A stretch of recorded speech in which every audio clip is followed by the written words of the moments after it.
누가복음 18장 1절에서 8절까지의 말씀입니다. 우리 한 절씩 한번 쭉 제가 대표해서 쭉 함께 같이 읽어보도록 하겠습니다. 사람들이 항상 기도하고 낙심하지 말아야 할 것을 보여주시기 위해 그분께서 그들에게 비유를 말씀하여. 사람들이 항상 기도하고 낙심하지 말아야 할 것을 보여주시기 위해서 그분께서, 예수님께서 이 비유를 말씀하신 것이에요. 항상 기도하고 낙심하지 말아야 할 것을 보여주시려고. 이게 포인트예요. 항상 기도하고 낙심하지 말아야 할 것을 보여주시기 위해서 이 비유로 예수님께서 교훈을 주신 것이에요. 이르시되 어떤 도시에 하나님을 두려워하지 아니하고 사람도 존중하지 아니하는 한 재판관이 있었고. 그러니까 그 판사 같은 사람이 있었는데 하나님을 두려워하지 아니하고 사람도 존중하지 아니하는, 즉 하나님을 두려워하지 않는다는 건 율법대로 법대로 그 백성들을 치리하지 않는 정말 불의한 재판관이 있었다는 것이에요. 하나님을 두려워하지 않고 사람도 존중하지 않으니까 법대로도 안 하고 그냥 사람들의 어떤 그 올바르게 살고자 질서 있게 살고자 그런 데 관심도 없고 그냥 자기 멋대로 자기 하고 싶은 대로 하는 재판관이 있었다는 것이에요. 근데 이게 예수님께서 이 말씀을 하실 때 로마의 이와 같은 재판관들이, 지역을 치리하는 자들이 많았어요. 이런 재판관들이 있으면 어떻게 되냐? 도시가 쑥대밭이 되는 거야.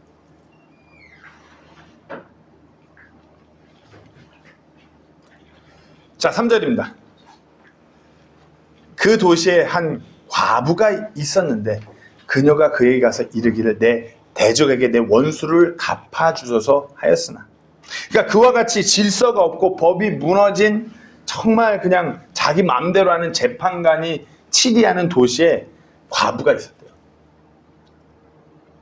이때 당시 과부는 정말 의지할 곳도 하나 없고 자기 편이 되어주는 한 사람도 없는 사회적으로 가장 약자가 과부예요. 그런 과부가 있었는데 그녀가 그에게 가서 이르기를 내 대적에게 내 원수를 갚아주소서 하였으나. 정말 사회적으로 자기 편도 없고 힘없고 연약한 과부가 너무 억울한 일을 당한 거예요. 누가 봐도 억울해요. 자기 억울함을, 이것을 풀 수 있는 유일한, 그것을 치리할 수 있는 재판관한테 간 거예요. 내 원수를, 내 이 억울함을 풀어주소서. 4절입니다. 그가 한동안 그 청을 들어주려 하지 아니했다가 나중에 속으로 이르되 내가 하나님을 두려워하지 아니하고 사람도 존중하지 아니하지만. 그러니까 이 불의한 재판관이 굳이 그런 사회적 약자가 억울하든지 말든지 관심이 없어요. 그러니까 과부가 막 와서 자기 억울함을 하소연하고 또 하소연해도 들어주려고 하진 않았었어요. 왜? 율법대로 하나님을 두려워하고 사람을 존중하는 사람이라면, 율법대로라면 그런 과부와 같이 사회적인 약자를 재판관이 보호해야 되거든요. 이 과부가 나를 괴롭게 함으로 내가 그녀의 원수를 갚아주리라. 그러지 않으면 그녀가 계속 와서 나를 지치게 하리라 하였느니라 하시니라. 이 과부가 맨날 자기한테 와서 청하니까 나의 억울함을, 나의 원수를 갚아달라고. 그러지 않으면 이 과부가 맨날 와서 자기한테 이렇게 매다니까 피곤한 거야. 그러니까 알았어 해줄게. 이런 재판관이에요. 또 주께서 이르시기를 불의한 재판관이 말하는 것을 들으라. 불의한 재판관이에요. 하나님을 두려워하지도 않고 사람도 존중하지도 않고 자기 맘대로 행하고자 하는 불의한 재판관이 말하는 것을 들으라 이거예요. 7절에 비록 하나님께서 밤낮으로 자기에게 부르짖는 자들 곧 자기의 선택받은 자들을 향해 오래 참으실지라도 그들의 원수를 갚아주지 아니하시겠느냐. 하나님께 막 밤낮으로 간구해요. 근데 하나님께서 그렇게 간구를 막 밤낮으로 주여 주여 하면서 하는데 들어주시지 않아요. 참고 계세요. 그러나 예수님께서, 하나님 때 하나님 방법을 하시려고 참고 계시지만 원수 갚아줘. 너희 삶 가운데서 억울하고 그런 너희 대적들하는 그 일들을 갚아주시지 아니하겠느냐. 왜? 하나님 불의하지 않으시니까. 내가 너에게 이르노니 그분께서 속히 그들의 원수를 갚아주시리라. 그럼에도 불구하고 사람의 아들이 올 때 땅에서 믿음을 보겠느냐 하십니다. 그러니까 하나님께서, 주님께서 분명히 그 억울한 것들, 우리 대적을 향하여 그것을 갚아주실 것이다. 근데 문제는 그렇게 그런 하나님인데 예수님께서 올 때 땅에서 믿음이 없다. 믿음을 보겠냐. 땅에서 이렇게 하나님께서 그렇게 갚아주고 일하실 거라는 그런 믿음이 희미하다 이거예요. 이게 오늘 본문의 비유의 말씀입니다. 참 1절에 낙심하지 말고 기도하는 것을 포기하지 말아야 되는, 그러지 말아야 된다고 예수님께서 교훈으로 이 비유를 말씀하셨어요. 기도하다가 지치신 적 있잖아요. 내 기도가 하나님께서 응답하여 주시지 않으기에 낙심하고 지쳐서 기도하는 게 스탑된 적 다 있지 않으신가요? 오늘 본문은 단순히 포기하지 말고 끈질기게 기도하라 이런 교훈을 넘어서는 비유의 말씀이에요. 하나님께서 어떤 분이시고 기도하는 우리가 어떤 자인지를 예수님께서 알려주신 교훈인 것이에요.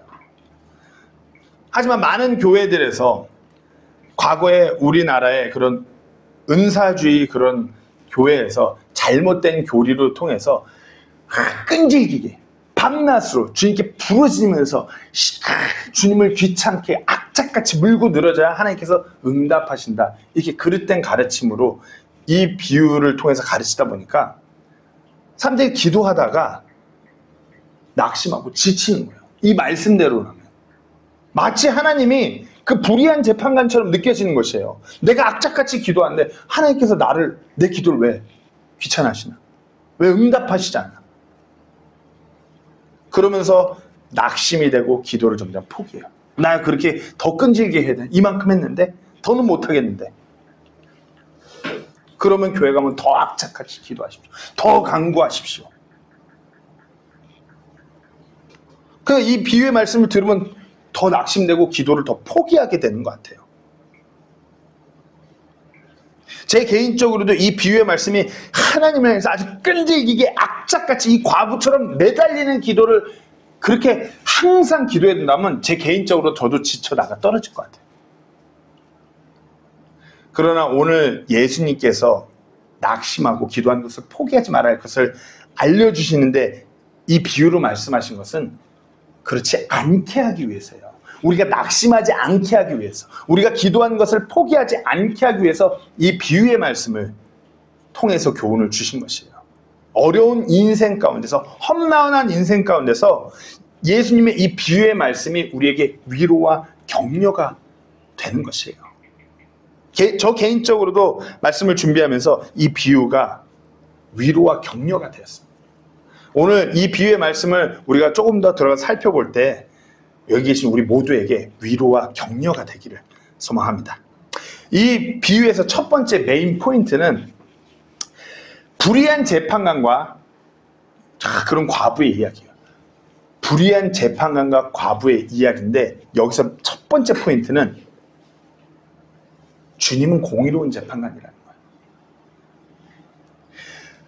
로마 제국 치하에 있는 너무나 많은 재판관들이 불의했어요. 하나님을 전혀 두려워하는 것도 없고 그냥 자기는 호의호식하니까 자기는 이미 한 자리 했으니까 자기 하고 싶은 대로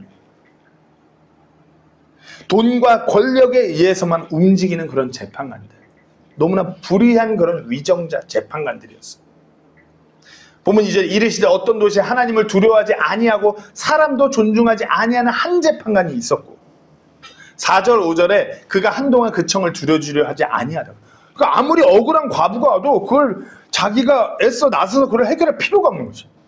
왜? 하나님도 두려워하지 않고 사람도 존중하지 않아요. 나는 내가 한 자리 했으니까 더 많이 끌어모으고 나 누리고 싶은 대로 살면 돼. 이 과부가 나를 괴롭게 한 거예요. 근데 이 과부가 나를 괴롭게 한 거죠. 그러니까 어떤 하나님을 두려워하고 뭘 깨달아서 막 바로 살고자 아니요. 그냥 지금 이 과부가 맨날 와서 저렇게 눈에 보이면서 성가시게 하는 게 귀찮고 짜증나고 막 지치는 거야. 그러니까 알았어 내가 해결해 줄게. 그 억울함 내가 해결해 줄게. 지금 그거 피하고자, 자기 눈에 성가시게 거슬리는 거 피하고자 해결해주는 재판관이에요. 그야말로 불의한 재판관이에요. 예수님께서 이 비유로 이 불의한 재판관에 대해서 말씀하셨어요. 이런 재판관도 그런 연약한 사람이 끈질기게 청하면 들어준다.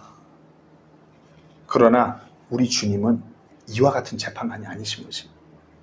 우리를 사랑하시고 늘 우리의 그 아픈 신음소리와 우리의 간구하는 그 소리에 귀를 기울이시는 그 하나님이세요. 수요일날 저희가 잠깐 짧게 나눌 때 하나님의 속성 중 하나는 말씀하시는 속성이고 하나님의 또 다른 속성 중 하나는 들으시는 속성이라고 말씀드렸어요. 하나님께서는 우리의 기도를, 우리의 그런 간구를, 우리의 고통과 우리의 그런 신음을 듣는 하나님이세요. 불의한 재판관이 아니에요. 듣기 싫어하고 성가시니까 막 이런 게 아니라 하나님은 우리를 사랑하셔서 공의로운 재판관으로서 우리의 억울한 상황과 환경과 모든 삶의 부분을 듣고 계세요. 우리의 그 간구를 듣고 계신 거예요. 심지어는 우리가 주님께 간구하다가 낙심하고 지쳐서 포기했어요. 포기할지라도 간구가 끊어질지라도 응답하시는 하나님이에요. 창세기 21장에 아브라함과 사라가 자식을 하나님께서 약속하셨는데 안 주시니까 어느 순간 간구하는 게 끊어졌어요. 믿질 않았어요. 신뢰하지 않았어요. 그런데도 하나님께서 어떻게 주셨어요. 이삭을 주셨어요. 하나님의 때에 하나님의 방법으로 주셨어요. 끈질기게 기도한 거 아니라 포기하고 낙심해버렸는데 주셨어요. 그런 하나님이에요. 예수님께서도 신약 그 사복음서에 보면은 그 마리아의 오빠 나사로가 죽었어요. 그러니까 사람들이 막 예수님을 불러와야 돼. 예수님 오시면 살 수 있어. 막 그렇게 간구하다가 나사로가 진짜로 죽으니까 사람들이 포기했어요. 예수님이 친히 그 앞에 도착하셨는데도 심지어는 마리아도 포기했어요. 그분께 간구하기를 포기했어요. 그런데 예수님께서 어떻게 하셨죠? 그들의 간구에 응답하셨어요. 요한복음 11장 32절에 그때 마리아가 예수님께서 계신 곳에 와서 그분을 보고 그분의 발 앞에 엎드려 그분께 이르되 주여 주께서 여기 계셨다면 내 오라버니가 죽지 아니하였으리라 하니 낙심하고 주님께 간구하기를 포기해버렸어요. 이미 죽었어요. 예수님 좀만 더 빨리 오셨더라면, 빨리 좀 그쪽 오셨더라면 내 오라버니가 나사로가 살 수 있었을 텐데. 어쩔 수 없지 않습니까? 주님께서 좀 그때 있으면 됐을 텐데.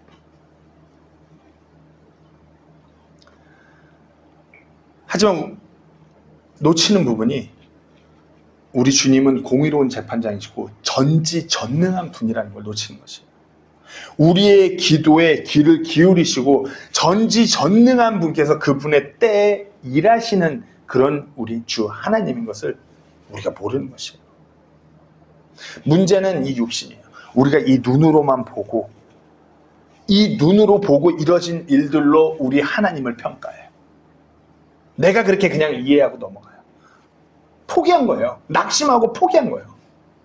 주님께서는 주님의 방법으로 어마어마한 큰 그림으로 일하시고 계신데 내가 내 앞에 이만한 그림을 그리고 계신데 요 앞에 이 틈에 흰 색깔 하나만 보고 주님은 아무것도 시작하지 않으셨어. 포기해버립니다. 이사야서 55장 8절 9절 말씀에 내 생각들은 너희 생각들이 아니며 내 길들은 너희 길들이 아니니라. 주가 말하노라. 제가 9절 읽겠습니다. 하늘들이 땅보다 높은 같이 그렇게 내 길들은 너희 길들보다 높고 내 생각들은 너희 생각보다 높으니라. 혹시 하나님께서 어떤 불의한 재판관으로 여겨지지 않나요? 내 마음대로 내 식대로 내가 보이는데 하나님이 이렇게 응답하셔야 되는데 그렇게 안 하니까 우리가 어느 순간 불의한 재판관으로 착각하는 거예요. 내가 더 끈질기게 간구해야 되는가? 내가 뭘 더 매달려야 되는가? 하나님은 그런 하나님이 아니에요. 주님께서 이 비유의 말씀을 말씀해 주시는 것은 나 그런 불의한 재판관이 아니다. 나는 공의롭고 전지전능하며 너희를 사랑하고 너희의 그런 억울함과 간구의 소리에 귀를 기울이는 재판관이 나다라는 것을 알려주신 것이에요. 너무나 많은 경우에 우리는 낙심하여 기도를 포기해요. 왜 응답이 없지? 이게 하나님 뜻이 아닌가? 이 길이 아닌가? 내가 하나님 앞에 뭘 잘못했나? 내가 더 기도하고 더 간구해야 되는데 이게 아닌가? 뭐가 잘못됐나?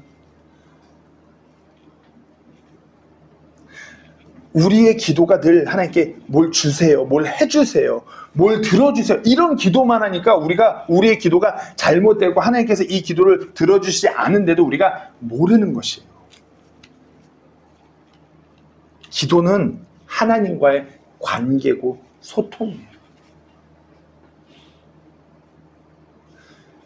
아이가 태어나서 부모를 알아가고 부모와 소통하면서 자라가요.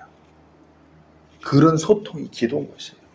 당연히 어린 아이에는 응애 그 소리만 내도 부모가 알아서 반응해요. 어린 아이에 엄마 배고파. 당연히 반응해요. 커가면서 우리의 신앙도 자라가면서 우리의 기도도 주님과 더 깊은 교제와 소통을 하는 것이에요.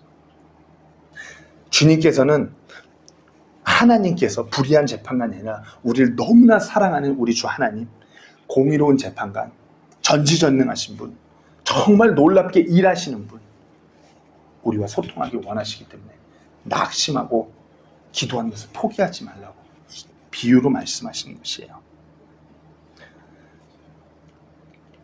두 번째 포인트는 우리는 과부가 아니에요.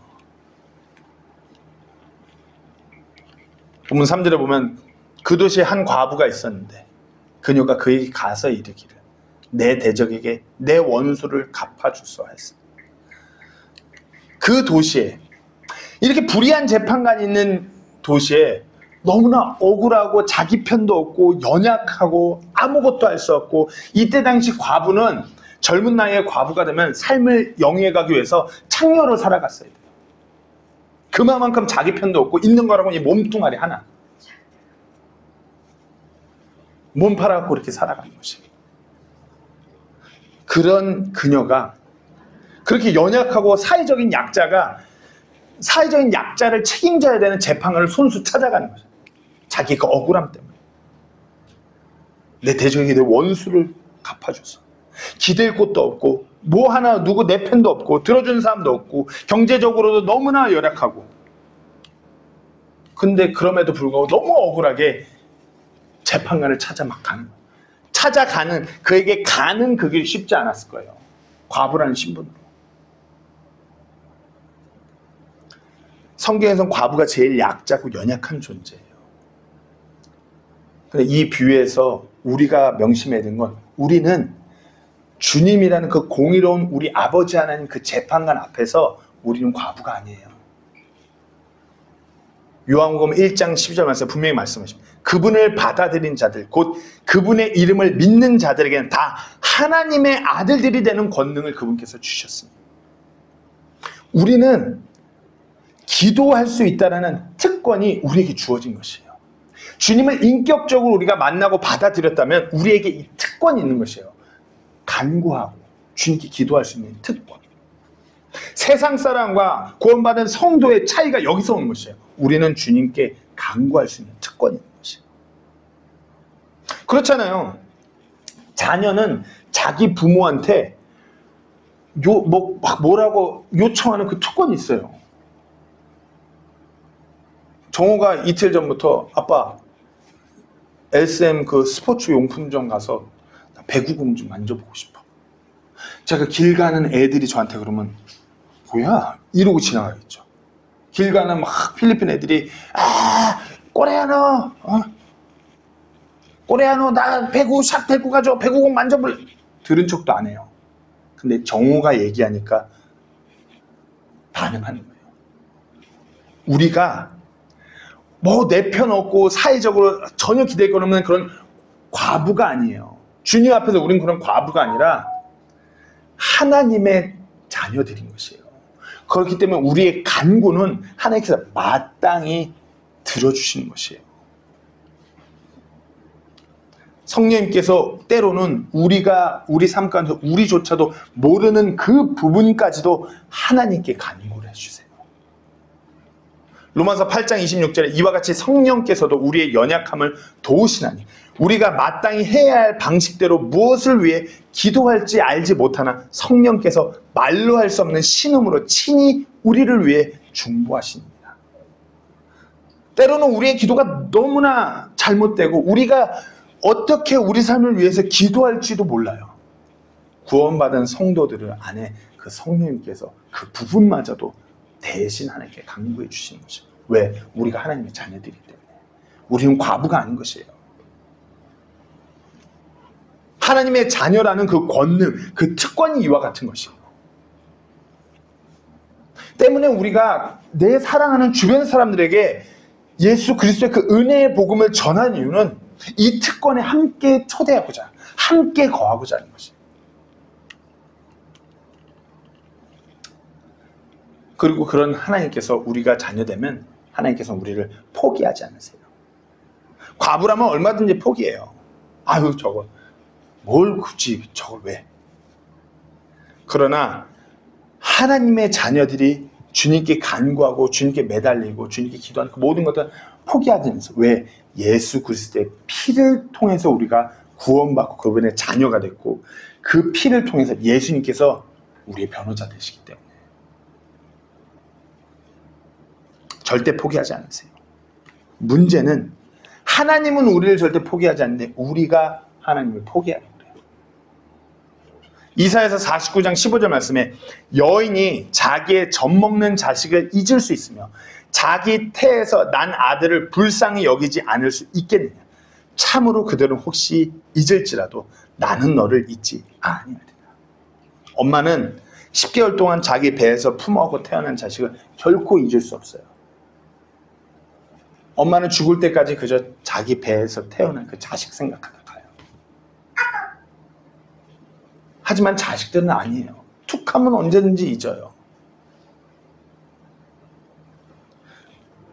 그들은 혹시 잊을지라도 나는 너를 잊지 않아. 하나님께서 배에서 내 태에서 태어난 그런 아이들을 엄마가 잊지 않듯이 나도 결단코 너희를 잊지 않는다.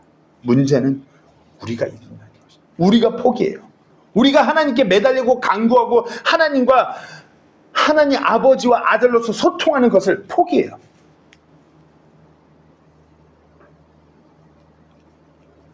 우리는 다시 말씀드립니다. 기도라는 특권을 가진 하나님의 자녀들입니다. 우리의 간구를 하나님께서 들어주신다는 것이에요. 왜? 아들들이 아버지께 간구하기 때문에. 그리고 그 아버지는 내가 너희를 결코 포기하지 않는다고 말씀하셨기 때문에.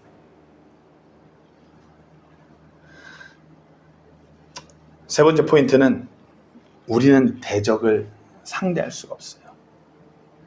그렇기 때문에 우리 힘으로 해결할 수가 없는 건 마찬가지예요. 두 가지가 똑같은 거예요. 재판관이 해결해줘야 되는 것, 과부는 어쩔 수가 없는 것. 비유의 말씀에서 우리에게 처한 상황은 그거예요. 우리가 우리 대적을 우리 능력으로 해결해낼 수가 없어요. 상대할 수가 없어요. 과부와 똑같아요. 과부가 있었는데 그녀가 그에 가서 이르길 내 대적이 내 원수를 갚아줬어. 내가 할 수 없는 것이에요.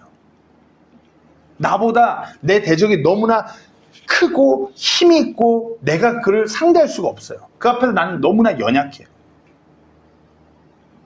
과부의 이런 상황인데 이 불의한 재판관이 귀찮다고 거부한 것이에요. 그러나 우리가 돌이켜보면 우리는 이 과부보다도 더 많은 대적을 이 땅에 두고 살아가요. 마귀라는, 세상이라는, 내 육신이라는 너무나 많은 대적들을 두고 살아가요.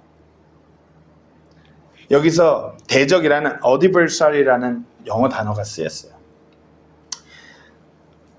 신약 성경에서 이 단어가 다를 때 이렇게 쓰입니다. 우리의 대적, 우리의 상대에 대해서 지칭할 때 adversary. 베드로전서 5장 8절에 정신을 차리라 깨어있으라 너희 대적 마귀가 울부짖는 사자같이 두루 다니며 삼킬 자를 찾는. 우리의 대적, 마귀가. 그러니까 우리가 상대가 안 돼요. 우리 힘으로, 우리 능력으로 이 대적을 상대할 수가 없어요.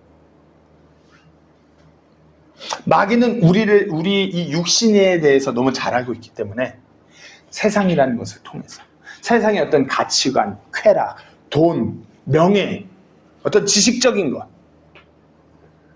그것을 통해서 우리를 유혹하고 우리를 망가지게 해요.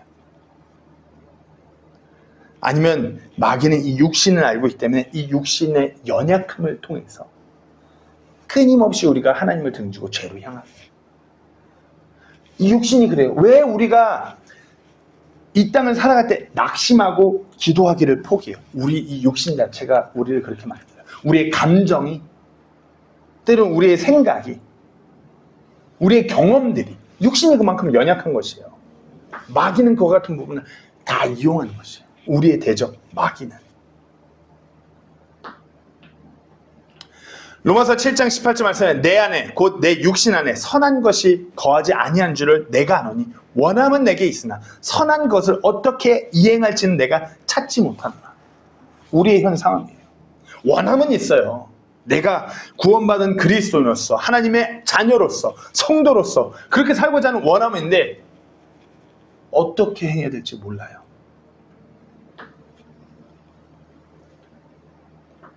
하지만 우리 대적은 너무나 잘 알아요. 그러니까 우리가 상대가 안 되는 것 같아요. 그렇기 때문에 우리가 낙심하지 말고 기도해야 되는 것이에요. 기도하면서 하나님의 말씀을 통해서 말씀을 보고 또 이 말씀대로 살게 되어 또 하나님과 관계하고 기도하는 것이에요. 그럴 때 성령님께서 우리 안에서 일하시는 것이에요. 그럴 때 하나님의 말씀을 통해서 하나님의 뜻을 깨닫게 하시고 하나님께서 이 말씀을 통해서 우리에게 말씀하시는 것이에요. 그럴 때 우리가 무엇을 느끼냐? 아, 우리는 이겼구나. 왜? 우리가 있는 이곳은 winning side. 우리는 이긴 자의 그 무리 안에 있구나 하는 것을 우리가 체감하게 되는 것이. 우리가 그것을 보게 되는 것이. 하나님의 말씀을 통해서. 요한일서 4장 4절 말씀입니다. 어린 자녀들아, 너희는 하나님께 속하고 또 그들을 이겼나니 이는 너희 안에 계신 분께서 세상에 있는 그보다 더 크시기 때문에. 우리 안에 있는 우리 주님이 세상의 그 어떤 대적보다도 더 위대하고 크신 분인 것이에요. 그분이 우리 안에 거하심으로 인해서 우리를 포기하지 않고 버리지 않으심으로 인해서 우리는 승리가 이미 예약된 것이에요. 때문에 우리가 낙심하지 말고 주님께 계속 나아가고 기도해야 되는 것이에요. 그런 기도하는 삶을, 항상 기도하는 삶을 살아야 돼요. 항상 아무것도 안 하고 그냥 무릎 꿇고 24시간 360일 기도, 이게 아니라 삶의 매 모든 순간순간을 하나님과 교제하는 것이에요. 하나님, 내가 이런 일이 있어요. 하나님, 내가 이런 일을 앞두고, 하나님, 내 몸이 오늘 컨디션이, 주님 말씀 가운데서 제가 며칠 전에 참 은혜 받았던 건 창세기 45장 5절 말씀에 요셉이 자기 형제를 만났을 때 하나님께서 이러려고 나를 미리 보내셨다. 이러려고. 그때 그 모든 시간과 상황 너무 아팠지만 이러려고 나를 미리 보내셨다. 그걸 깨닫게 하시고, 아, 우리 하나님 이렇게 크고 위대하신 분이구나. 그 관계 가운데 나아갈 때 우리가 승리하는 것이에요. 내가 승리하고 있구나를 또 체감하는 것이에요. 낙심하지 말고 기도를 포기하지 않아야 되는 것이에요. 마지막입니다. 이 비유에서 주는 교훈은 우리가 너무나 영적으로 무지하고 영적으로 연약하다는 것 다시 한번 조명하는 것이에요. 즉 다시 말해서 우리의 믿음이 형편없다라고 말씀하시는 것이에요. 하나님에 대해서 너무 무지하니까 하다못해 이 비유의 말씀을 읽고도 하나님에 대해서 얼마나 우리가 무지하면 하나님을 이 불의한 재판관으로 받아들여요.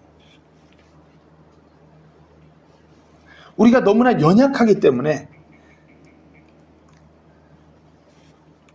우리가 너무 하나님에 대해서 무지하니까 이와 같은 비유의 말씀을 듣고도 하나님을 불의한 재판관으로 착각하는 것이죠.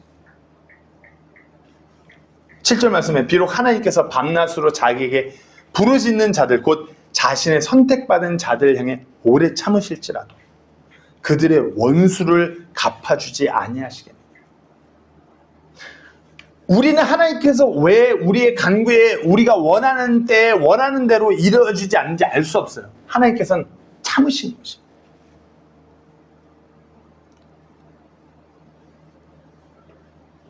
하나님께서 나를 잊으신 건 아닐까? 하나님 왜 그러지? 나 당장 이 일이 해결돼야 되는데, 이게 이렇게 나아가야 되는데, 이렇게 돼야 되는데 하나님 왜 아무 말씀 안 하시지? 왜 하나님 그렇게 안 해주시지?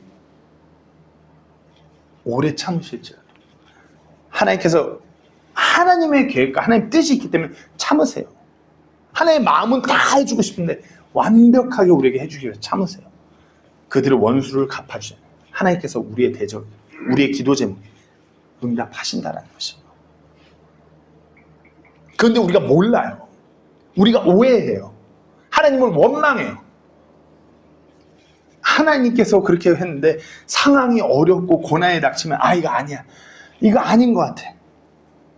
내가 하나님의 뜻 안에서 있지 않았어. 자기 합리화로 길을 틀어요. 그러면서 어떻게 하나님은 불의한 재판.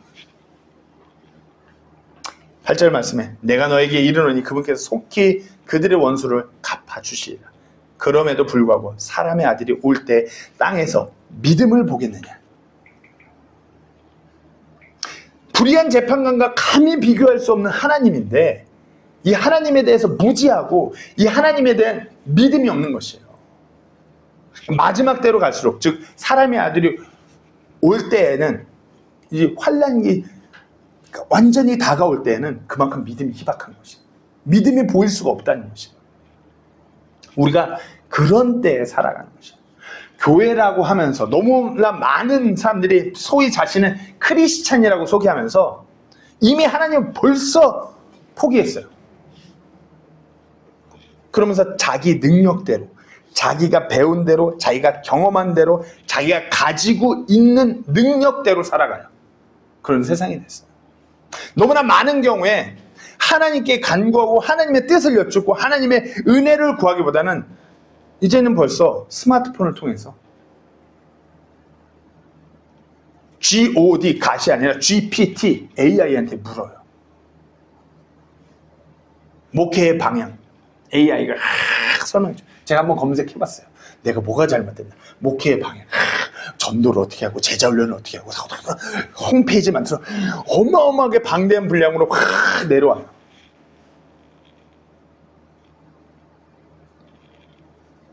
우리가 그래요. 주위를 둘러봐도 점점 성경적인 지식은 너무나 많다고 하는데 믿음으로 주님께 무릎 꿇고 진정 믿음으로 주님 일하시는 것을 구하는 하나님의 백성들을 찾기가 힘든 때에 이르렀어요.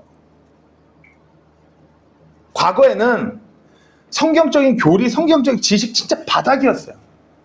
그러나 저는 아직도 기억해요. 저희 할머니 늘 하나님 앞에 간구하고 늘 무릎 꿇고 기도하고. 제가 말씀드린 적 있나요? 저는 믿음의 가정에서 태어났지만 저희 아버지가 태어날 당시에는 무당의 집안이 저희 집안이었어요. 하나님을 결코 믿지 않는 집안. 그러나 가장 먼저 믿은 그 한 사람의 믿음, 저희 할머니였어요. 할머니는 매 새벽마다 시어머니의 그 핍박과 막 그런 걸 받으면서 교회 가서 늘 기도하셨어요. 이 집안을 하나님 바꿔주십시오. 당장은 할머니의 그런 간증을 들으면 당장은 아무 요동도 없었대요. 그저 그냥 그 좀 잘 사는 그런 부유한 집의 며느리로 시집와서 너무나 힘든 세월을 보낸 기억밖에 없대요. 그러나 어느 순간 하나님 역사하기 시작하면서 집안이 바뀝니다. 얼마나 할머니 입장에서 하나님 앞에서 낙심되고 수도 없이 기도를 포기하려고 할까요?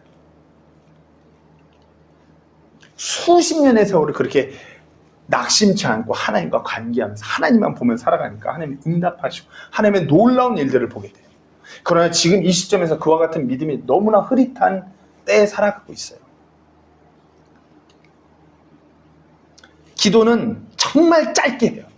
그리고 자기 뜻대로 어떻게 할 리서치는 너무나 길게 해요. 이 세대들이 그래요. 아니면 기도를 할 때 마치 하나님을 자판기로서 내가 원하는 것을 뽑기 위해서 계속해서 동전을 놓고 버튼을 누르는 기도만 해요.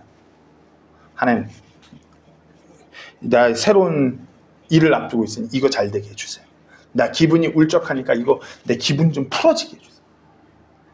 아, 내 주변 사람들, 내 속색이 이 주변 사람들 잠깐 신경 끄게 해주세요.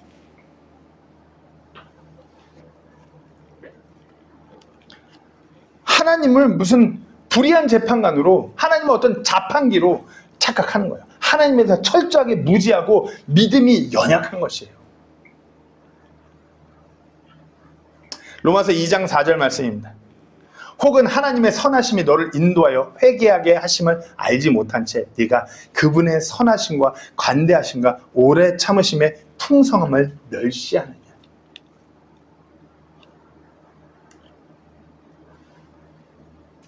우리가 그런 것이에요. 그분의 선하심과 관대하심과 오래 참으심의 그 풍성함을 우리가 멸시해요.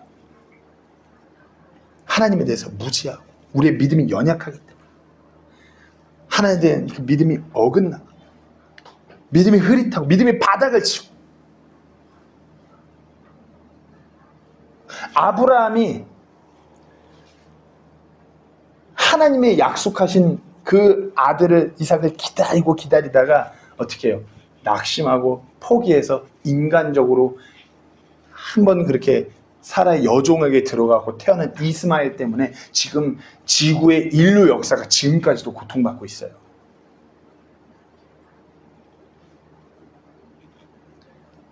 하나님께서 완벽한 때에 이루신다는 것, 우리가 믿고 낙심치 않냐고 그 하나님과 계속 교제하는 것이에요. 그럴 때 우리가 그분의 뜻을 알아감으로 인해서 기뻐하는 것이에요.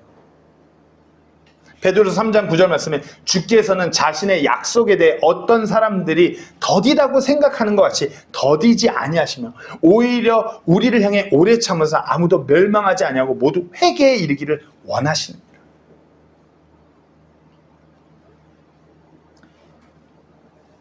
이분이 우리 하나님이에요. 그런데 문제는 우리가 낙심하고 기도하지 않는다는 것이에요. 우리가 성경대로 믿는 그리스도인이잖아요. 성경의 이 모든 예언의 성취를 100% 믿는 그리스도인들이잖아요. 그렇다면 제 질문이 이거예요. 그 성경에 예견된 그 모든 복된 소망에 대해서 그렇게 주님께서 어서 오시옵소라는 기도를 언제 하셨나요? 마지막 때가 성경에 분명히 이렇게 믿음이 없고 세상이 혼란스럽고 성경에 쓰여있는데 이것을 놓고 언제 이렇게 기도하셨나요? 이럴 때 주님 어서 오시옵소서. 정말 마라나타 막 그걸 외치면 그런 기도 언제 하셨나요?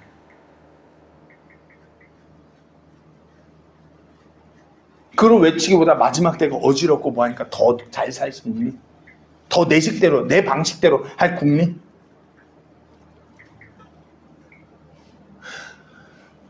사람들이 더디다고 생각하는 것이 더디지 않아요. 하나님은 지금도 일하고 계세요.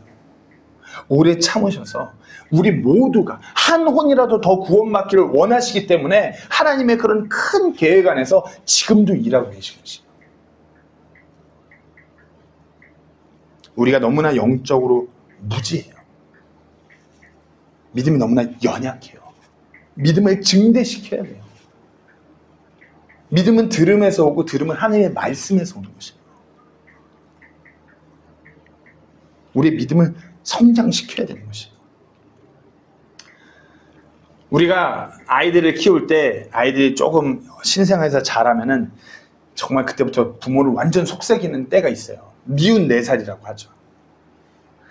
자기가 하고 싶은 대로 원하는 때에 안 되면 온갖 땡깡을 피면서 들이눕는 게 4살이에요. 자기가 그렇게 들이눕는 게 너무나 당연하다고 그런 거를 전혀 배우지 못하고 전혀 모르는 때가 4살이에요. 4살 때가 되면 그냥 뒤를 눕는 것이. 마트에서 장난감 안 산다고 들이눕는 미운 4살에 시작됩니다. 그때는 부모가 자기를 얼마나 사랑하는지도 안중에 관심이 없어요. 그러나 정확한 팩트는 그 4살 때는 참 막 이렇게 얘기하고 이제 말도 막 할 줄 알고 하지만 부모 없이는 결단코 살아갈 수 없어요. 아무것도 못해요. 그러나 늘 불평하고 짜증내고 소리 지르고 자기 마음대로 행동하려고 해요. 미운 4살. 한번 생각해 보세요. 지금 우리의 현 크리스찬으로서 구원받은 성도로서의 우리의 삶이 미운 4살과 같지 않은지 한번 생각해 보세요. 깊이 하나님에 대해서 묵상하고 그분이 누구이신지, 그분이 어떤 하나님 아버지인지에 대해서 생각하지 않고 그냥 내 마음대로, 내 뜻대로, 내가 원하는 때에 내가 바라보는 일들이 안 되는 것만으로 땡깡 부리다가 낙심하고 포기한 그런 미운 4살 아닌가요? 돌이켜보면 내가 미운 4살처럼 굴고 있는데 하나님은 지금도 우리를 돌보고 있어요. 지금도 우리를 붙드시고 계시고, 우리가 구하기도 전에 우리의 필요를 공급하고 계시고요. 미운 4살이 암만 땡깡 키고 그래도 부모는 그 땡깡 너머로 그 아이가 필요한 걸 다 보고서 먹이고 재우고 케어를 해요. 그게 부모예요.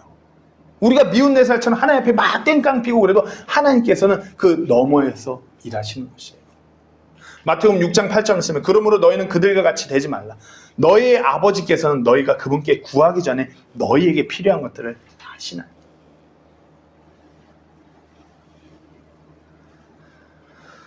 오늘 우리가 이 비유의 말씀을 살펴봤어요. 비유의 말씀을 보면서 우리가 낙심하고 기도하기를 포기하는 것은 우리가 하나님에 대해서 너무나 모르기 때문에, 하나님에 대해서 마치 이 불의한 재판관으로 여기고 있거나, 그리고 우리가 그런 하나님, 위대한 하나님 아버지의 자녀라는 것도 몰라요. 그렇기 때문에 우리 믿음이 너무나 연약하고 믿음이 없어요.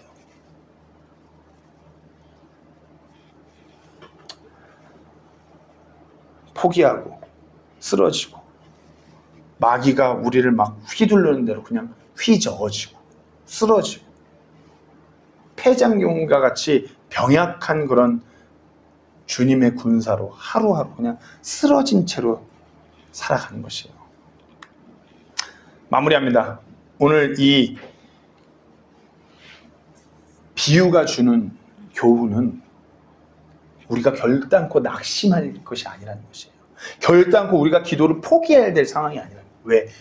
하나님께서는 전지전능하시고 공의로운 재판관이시고 우리의 아버지이기 때문에, 우리가 그분의 아들이기 때문에, 우리가 그분의 자녀이기 때문에 그분께서는 위대하게 일하실 것이라는 것이에요. 문제는 우리가 스스로 우리의 그 연약함과 무지함으로 인해서, 우리의 그 믿음 없음으로 인해서 우리가 낙심하고 쓰러지고 기도하기를 포기한다는 것이에요. 마지막 때가 되면 될수록 말씀하셨어요. 믿음 보이지가 않아요.